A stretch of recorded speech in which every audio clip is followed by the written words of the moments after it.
గత కొద్ది రోజులుగా ఏపీలో జరుగుతున్నటువంటి కొన్ని సంఘటనలను చూస్తే అసలు హోంమంత్రి అదేవిధంగా డీజీపీ గారు ఆంధ్రప్రదేశ్లో ఉన్నారా అన్న క్వశ్చన్ మార్క్స్ రైజ్ అవుతున్నాయి.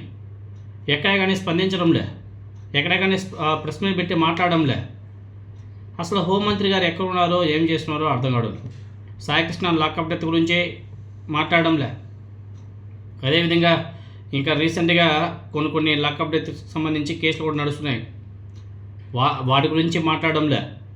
తర్వాత తాడిపత్రిలో జేసీ ప్రభాకర్ రెడ్డి గారు రోజు పోలీసుని తిడుతున్నాడు. నిన్న కూడా తిట్టాడు. హోంమంత్రి గారు మాట్లాడడంలే, డీజీపీ గారు మాట్లాడడంలే. తర్వాత నిన్న తెలుగుదేశం పార్టీ నాయకుడు ఒక పోలీస్ కానిస్టేబుల్ చొక్కా పట్టుకొని తిడుతున్నా కొడుతున్నా హోంమంత్రి గారు మాట్లాడడంలే, పోలీస్ అధికారులు మాట్లాడడంలే. అసలు డీజీపీ గారు అసలు నోరే తేవడంలే. ఇవన్నీ కూడా కూటమి ప్రభుత్వానికి చెడ్డపేరు తెచ్చే ఘటనలు. కానీ హోంమంత్రి గారు ఏమయ్యారు అన్నది మాత్రం అర్థం కావడం. రాష్ట్రంలో నిత్యం ఎక్కడో ఒక చోట వీళ్ళలోకి వస్తూనే ఉన్న ఏదో ఒక సంఘటన. ఇంతవరకు అధికార పార్టీ నేతల కోసం ప్రత్యర్థుల సామాన్య ప్రజల్ని పోలీసులు వేధించడం గురించే ఎక్కువగా వింటూ వచ్చాం ఇప్పటివరకు మనం. అయితే నిన్న ఒక పోలీస్ అధికారిని తెలుగుదేశం పార్టీ నాయకుడు చొక్కా పట్టుకొని బండబూతులు తిడుతూ ఈడ్చడానికి సంబంధించిన వీడియోలు సోషల్ మీడియాలో బీభత్సంగా వైరల్ అవుతున్న విషయం మీరందరూ కూడా చూశారు. అనంతపురం జిల్లా రాయదుర్గంలో ప్రభుత్వ విప్ కాలువ శ్రీనివాసులు తనయుడు భరత్ ఆధ్వర్యంలో క్రికెట్ ఫైనల్ మ్యాచ్ జరిగింది.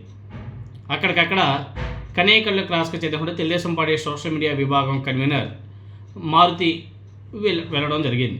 క్రీడా మైదానం ఎంట్రన్స్లో కారుని అడ్డంగా ఆయన ఉంచాడు.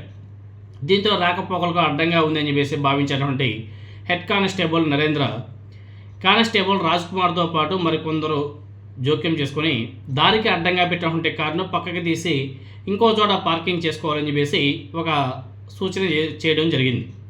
ఇదే ఆ పోలీస్ చేసినటువంటి తప్ప. దాన్ని తప్పుగా భావించినటువంటి తెలుగుదేశం పార్టీ నాయకుడు ఇగో ఇష్యూ అయిందో ఏమో తెలియదు కానీ తెలుగుదేశం పార్టీ సోషల్ మీడియా విభాగం కన్వీనర్ అయినటువంటి తనను కారు అడ్డం తీయాలని పోలీసులు ఆదేశించడం ఏంటి అని చెప్పేసి ఆవేశపడిపోయాడు. నేను ఎవరు అనుకుంటున్నారు? నా కొడకల్లారా, ఇంకా లం డిమ్ కొడకల్లారా, నేనెవరో తెలియదా? ప్రభుత్వం మాదిరా అని చెప్పేసి పోలీసుల మీద ఆవేశంతో ఊగిపోయాడు. మహానుభావుడు అంతటితో ఆగాడంటే లే, కానిస్టేబుల్ రాజ్ కుమార్ చొక్కా పట్టుకుని తన తడాక ఏంటో చూపిస్తాను అని చెప్పేసి తీవ్ర హెచ్చరికలు కూడా ఇచ్చాడు. ఎవరికి ఫోన్ చేస్తావు చేసుకో, ఏం వీక్కుండా వీక్కో అని చెప్పేసి రెచ్చిపోయాడు. అందరూ చూస్తున్నా కానీ పోలీస్ చొక్కాని పట్టుకొని బండ బూతులు తిట్టామంటే ఆ తెలుగుదేశం పార్టీ నాయకుడు ఇప్పటివరకు అతని మీద కేసు కట్టలే. అదే వైసీపీ వాడు చేస్తుంటే ఈ సమయానికి నా సామ్యంగా విచ్చలవిడిగా కొట్టి రోడ్డు మీద నడిపించి రిమాండ్ పెట్టేసేవాళ్ళు. ఆ విధంగా ఒక తెలుగుదేశం పార్టీ కార్యకర్త, తెలుగుదేశం పార్టీ నాయకుడు అందరూ చూస్తుండగానే ఇక పోలీస్ చొక్కా పట్టుకొని బండబూతులు తిట్టినా ప్రభుత్వం వైపు నుంచి ఎలాంటి స్పందన లేదు. హోంమంత్రి గారు అసలు మాట్లాడడం లేదు. పోలీస్ శాఖ ఉందో లేదో అర్థం కావడం లేదు. మరీ ముఖ్యంగా హోంమంత్రి మంగళపూడి అనిత గారు పూర్తిగా మౌనవ్రతంలో ఉంటున్నట్టుగా తెలుస్తుంది. ఇంతవరకు ఆమె కృష్ణలంక పోలీస్ స్టేషన్లో లాకప్ డెత్ గురించి మాట్లాడడం లేదు. ఏం జరిగినా తనకేమి సంబంధం లేదంటూ ఆమె నడుచుకుంటున్నారనేది చాలా స్పష్టంగా అర్థమవుతుంది. అదే జగన్మోహన్ రెడ్డి గారి మీద ఏమైనా సరే ఒక ప్రెస్ మీట్ పెట్టి మాట్లాడమంటే మాత్రం గంటల తరబడి జగన్ రెడ్డి అని చెప్పేసి ఊగిపోతూ మాట్లాడుతుందే కానీ ఇటువంటి సమస్యల మీద మాత్రం మాట్లాడదు.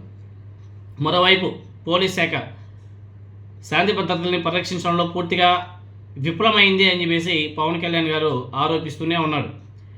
తానే హోంశాఖ తీసుకొని ఉంటే పరిస్థితులు వేరుగా ఉండేవి అని చెప్పేసి హెచ్చరికలు ఇస్తున్నాడు. అనిత గారు మాత్రం తన శాఖకు సంబంధించి మాట్లాడేది తక్కువ, ఇతర మంత్రిత్వ శాఖ గురించి మాట్లాడేది ఎక్కువ. జగన్మోహన్ రెడ్డి గారి మీద విమర్శలు చేయడానికి మాత్రం నా సామిరంగా రెడీగా వచ్చేస్తుంది. గంటల తరబడి మాట్లాడుతుంది కావాలంటే. ఎందుకంటే ఆమె చేస్తున్నది ఇదే పని కాబట్టి. పోలీసుని అందరి ఎదుట దుర్భాషలాడినా తెలుగుదేశం పార్టీ కార్యకర్త కావడంతో చర్యలు తీసుకునే పరిస్థితి లేదు. ఇలాగైతే పోలీస్ శాఖ పనితీరు అధ్వానంగా ఉంటుంది కూడా. అది ఇంకా అధ్వానం కాకుండా ఇంకెలా ఉంటుందో మీరు ఒకసారి ఆలోచన చేసుకోవచ్చు. ఇలా ఆ వ్యక్తి మీద చర్యలు తీసుకోకుండా వదిలేస్తే రేపు ఎల్లుండు ఇంకో ప్రాంతంలో అధికార పార్టీ నేతలు ఇదే రకంగా అనుచితంగా ప్రవర్తిస్తారు, రెచ్చిపోతారు. ఇప్పటికైనా సరే వంగల్పూడి అనిత గారు, డీజీపీ గారు, పోలీసుల్లో వాళ్ళల్లో ఒక స్థైర్యాన్ని నింపేలా వ్యవహరించారు. అటువంటి ఆవశ్యకత కూడా ఉంది. చట్టాన్ని పకడ్బందీగా అమలు చేయాల్సిన బాధ్యత హోంమంత్రి అనిత గారి మీద ఉంది. ఆమె పట్టించుకోకపోతే ఇంకెవరు పట్టించుకుంటారు? ఓహో, ఆ శాఖ మొత్తాన్ని కూడా నారా లోకేష్ గారు డీల్ చేస్తున్నాడని చెప్పేసి మేడం గారిని పక్కన పెట్టండు. మేడం మీరు పక్కనే ఉండండి, మీరు ఏం చేయకండి, అంతా మేము చూసుకుంటామని చెప్పేసి నారా లోకేష్ గారు అక్కడ నుంచి డీల్ చేస్తున్నాడా? అంతే కదా. అసలు జేసీ ప్రభాకర్ రెడ్డి గారు రోజు పోలీసుల మీద విచ్చలవిడిగా తిరుగుతూ ఉంటాడు.